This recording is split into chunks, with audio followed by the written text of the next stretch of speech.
I forgot to ask him who he is. We're doing this a little backwards. Who are you? He says, I'm Eric. I used to run the hotel in town, but I had to sell it because of my fly problem.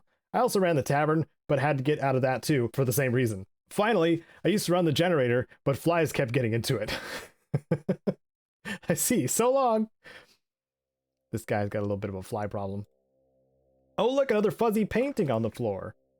No, I'm not trying to talk to you, Cassidy. I'm trying to get to the bookshelf. Man, butting into my conversations with books? Come on now. Just want to talk to books. Is that so weird? I know normal people read them, but I'm not the best reader. I'm not the best readist. I'm more of a fisticuffs man, guy, person. Okay, so we're gonna help out Eric and talk to the power station man over here before we get too far into the downtown area of Broken Hills. So we're gonna strong arm this man. Brian. We're gonna strong arm Brian. He says, what do you want? Say, Eric asked me to adjust the power ration to his house. He said that he's sweating too much. Brian says, Eric wants more power. Eric can't have more power. There's a very delicate balance of energy we run through here. And if Eric gets more power, then the hospital shuts down, or the lights, or the mine. We can't have that. But he's suffering. Brian says, maybe he just ought to bathe more often. Good day. I wonder if we can tinker with these machines here. So if I use my science skill, which is way higher than it should be, you attempt to increase the power flow to Eric's home, but you are unsuccessful. So we can attempt to do it. We're gonna keep using that science skill. I think it's 5 on the keys. Yes! You managed to figure out how to route more power to Eric's home. I've never done it this way. I've always like just quick loaded to talk to Brian again. But apparently I don't need to. Says, what do you want? Hey, Eric's really happy about his nice cool house, and I noticed the power hasn't failed across the city. He looks sullenly down at his dials in small voice. You're mean. Yep, bye. Screw you, Brian. Giving Eric a hard time. Did I get 473? We're not there yet. We're not at 500. Man, I'm looking forward to it. I'm pretty sure we're gonna have some positive karma, some good chunky positive karma. In Broken Hills, we're gonna break that 500 mark. And then we'll know. There are fewer flies in this building than before. Interesting. Let's speak to Eric again. He says, you're done with the generator? Thank you so much. I can't even begin to describe how grateful I am. Oh, a common way to express thanks is through gifts of money or equipment. He says, here's all the money I have, 150. Thank you. No, thank you, Eric. Man, so kind. I still only have 473. Probably if I had done the extra nice thing, I would have gotten more karma. But we gotta do the oh, what's it called? The investigation on the people that went missing as well. Interesting.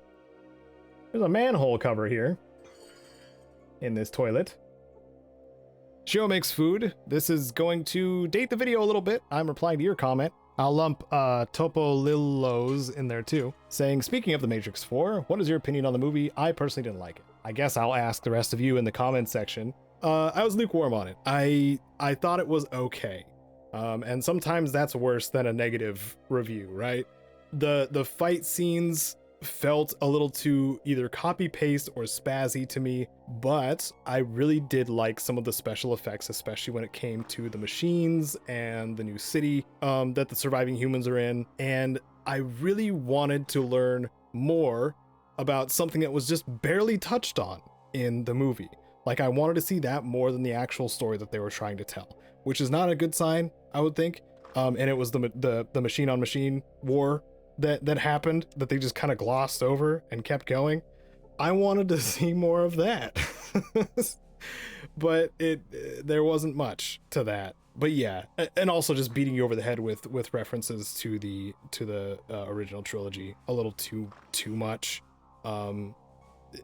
Self-referential is one thing, but like just playing the movies in the background, symbolic or not, like it got old. It got really old.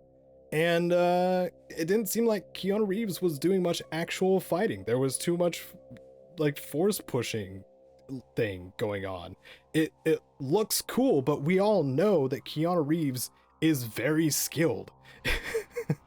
And him being relegated to this Jedi character who's not doing any of the, you know, the cool butt kicking that he's known for is kind of a bit of a letdown. I guess that's my take. Man, that was a lot more negative than lukewarm, so maybe I am more negative on it. But yeah, I guess that was my take. I'll probably watch it again eventually. Like once I decide to watch the Matrix trilogy again. Might watch the Matrix 4 just for the heck of it.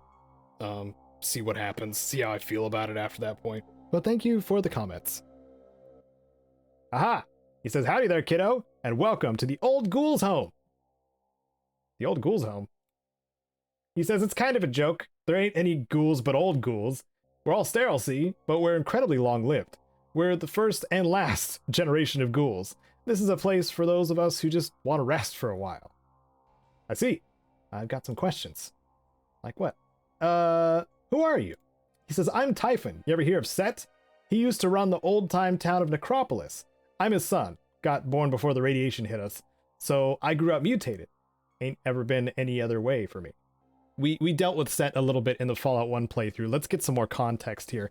Set, I heard he was a total jerk. Typhon says, total jerk would have been a fine way to describe the old man. Being turned into a ghoul from the radiation didn't do much for his sense of humor or his sense of authority, let me tell you. Of course, it kind of screwed up everyone's brains. I think grown-up ghoulie made it a little easier on me. I see. I had other questions. Typhon, have you ever heard of a Gek? He says, yep, used to have some, but all the pure strain humans stole them to make their own little Gardens of Eden. Vault City might be your best bet to find one, either there or NCR to the south. Dang. Okay, well, I had more questions. Is there anything else you can tell me, Typhon? He says, back in my running days, I won quite a few races, made quite a bit of cash, long ago. I stashed all my winnings not too far from here. If someone was to do me a favor or two, I might tell them where that treasure is. What kind of favor? He says, I'm an old guy, I don't get out too much, ain't got much chance for action, you know what I mean. So what I want is a Cat's Paw magazine. Find me one. Well, just so happens, I have a Cat's Paw magazine. Here you go. Typhon says, thanks for the mag, kid. Let me get back to you in an hour or so. Okay. So let's leave Typhon to himself for a little while and keep going. Keep wandering around. Let's talk to this guy. What was that noise? Talk to this guy here. He says, who are you? What are you doing in my house? I could just straight up tell him I'm here to rob him. But no, I'm being the good person. I'm Caedo. He says, great. Pleased to meet you. He looks distracted. Hey, look, you're an adventuring type, right? Yes. He says, the reason I ask, you see, is that my wife is missing. I don't know where she is. She's been gone for days. I've asked around town, and no one has seen her. Can you find her for me? Well, I'll look around. What does she look like? The man says she's blonde, sexy, and has the most incredible singing voice. Last I saw her walking around this area. She didn't like mutants or ghouls, so she wouldn't have been near any of them. Nobody knows where she went. It's like she just disappeared. Should be enough. Interesting. Do I learn his name yet? A well-dressed man whose face looks like it's on the verge of hysteria. Okay. Yeah. Not getting a name. So the plot thickens. Well, a missing person that's of some importance has been added to the objective, I suppose. I don't look at this very often. Let's see what our little Pip boy says. Broken Hill status. Find the missing people for Marcus. That's all it says. Very descriptive. I beat Francis at arm wrestling, and I diverted more electrical power to Eric's home. Did those two objectives lickety-split.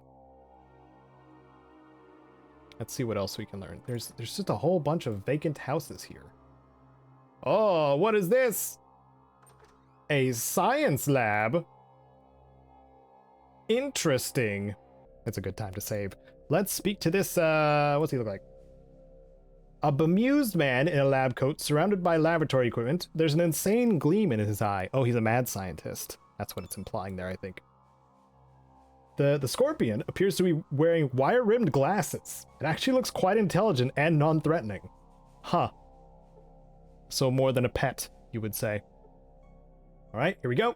The bemused man says, "What do you want? Out with it! I'm a busy man." "Well, who are you? And what's with the scorpion?" The man says, "I am the professor. What I do is applied intelligence testing. I create chemical compounds to increase intelligence. I'm trying out some on this rad scorpion here, after my failure with the plant." "You tried it out on a plant?" He says, "Of course I tried it out on a plant. I'm trying to increase intelligence from the ground up." I get it. It's because it's a plant. Because it's a plant. I see what you're doing. I see. Have you made any of that works? Man, now my character's having trouble saying words. The professor says, "Yes, I have. Thank you very much. You ever hear of mentats? I helped develop a method for easy mass production of that chem. And others. Lots of others." This professor might be pretty high, too. All right. Say, I'd like to try my skills out against your scorpion. He says, "You wish to take a test then, eh? Do you want to test your manual dexterity, your perception, or your intelligence?" I'm having trouble pronouncing words myself. I'd like to test my agility. He says, "Very well, I'll be matching you against the scorpion. You'll both attempt to unlock those boxes. Good luck." Here we go. Haha, beat that, Mr. Exoskeleton. Click clack. How the heck do you pick a lock with claws?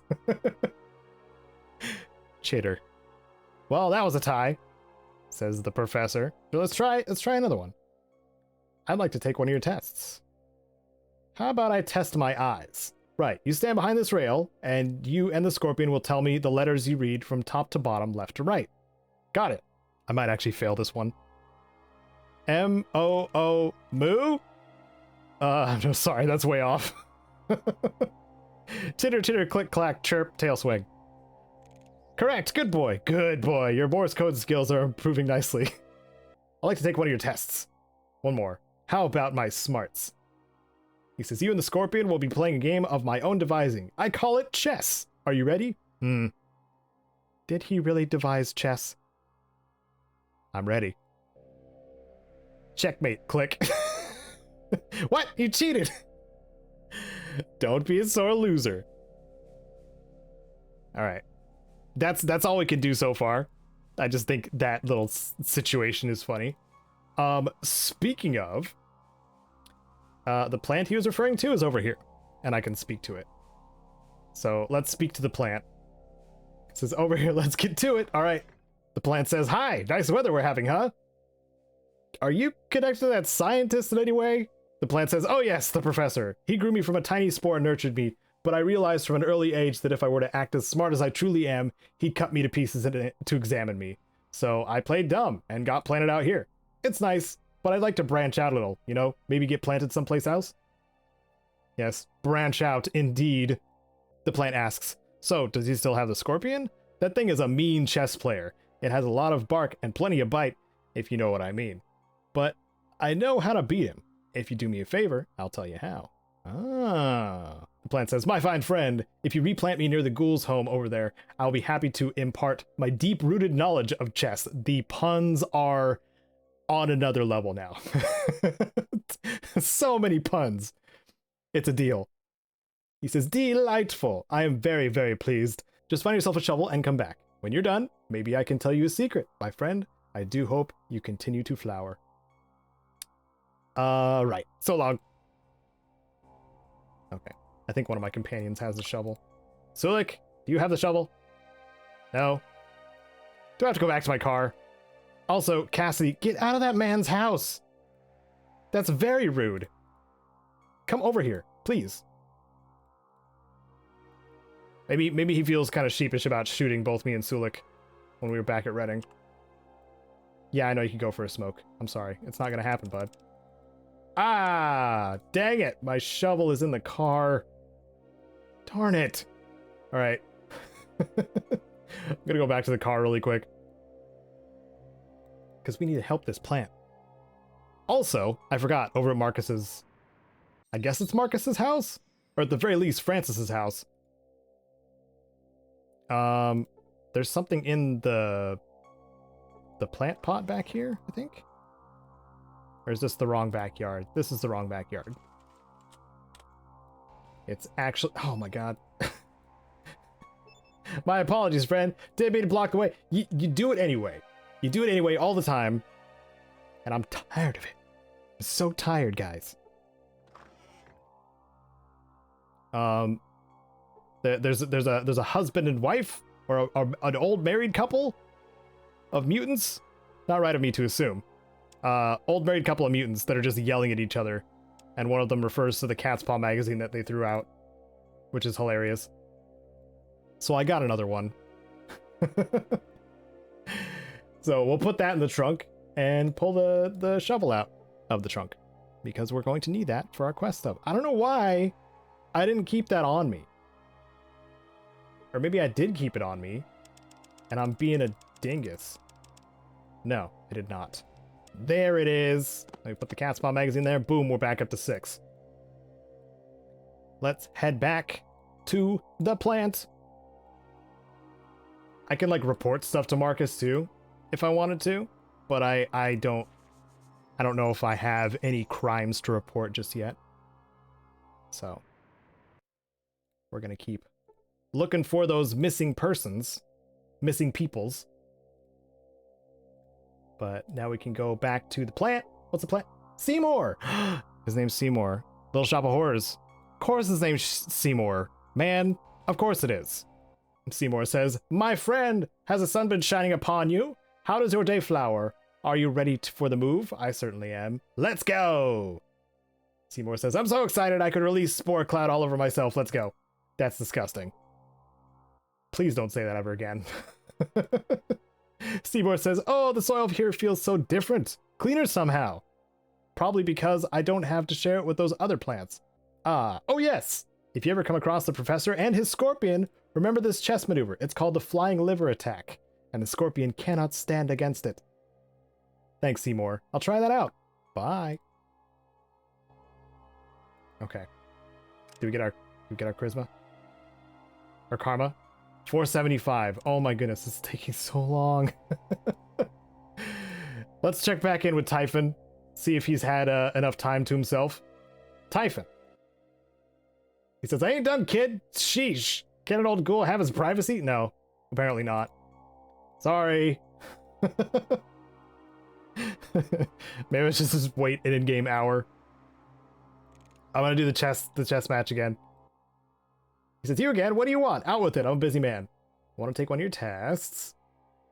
I'd like to test my smarts." He says, "You and the Scorpion will be playing a game of my own devising. I call it chess, blah, blah, blah, blah, blah." You didn't devise it. You're a hack, Professor. And checkmate. Chitter, kill plant. Click, clack, click. We're testing out. Oh, man. Our power fist. Here we go. Right in the brain. Dead. End combat. Oh, nope. Turn. And end combat. Put our weapon away. It had a pair of glasses, spectacles, a multi-tool, and a tail. The professor says, "How can you kill a scorpion like that? I was close. So close." In your face. In your face, Professor. Okay. What's the plant say? Okay, the plant really doesn't have much to say, but in the same garden plot as the plant, there is also a ladder down. Another entrance, perhaps, to the caves that we visited for a short moment. It is, in fact, those same caves. So we've got some ants to clear out, and I'm going to be going all in with my power fist. This is going to be great. We've got at least... Uh-oh, spoilers. We've got at least a couple of ants to punch. Let's see. And I can't see how much health they have. Whoa, that's a big effing ant. I don't know if that was my character or Cassidy who said that. I feel like it's kind of on brand for Cassidy, too. We're gonna kick him. Because I think... Yeah, I think we could take care of him with some roundhouse kicks. So that's what we're gonna do. Cassie's probably gonna... Whoop. Cassie's probably gonna bust out his rifle. Or his shotgun. And just... go to town. With those burst shots. I am hitting the combat button. Why don't we do a groin kick? The metathorax. Have we ever kicked or punched something in the metathorax? This might be a first for the playthrough. Boom. Metathorax. You're dead. 13 hit points and was killed. Sadly, I don't have enough AP for another attack. Let's see if they get any closer. Come here, ants. That one's fleeing. Uh-oh. You hit us both, Cassidy. Special thanks to my Wasteland legends, Sven and David Hoover, and thanks to the rest of my patrons on screen now. You can catch future episodes of this playthrough on Wednesdays and Fridays, noon and 10 a.m. Pacific. Thanks for watching. I'm Caedo Genesis, and may you wander the wasteland like you own it.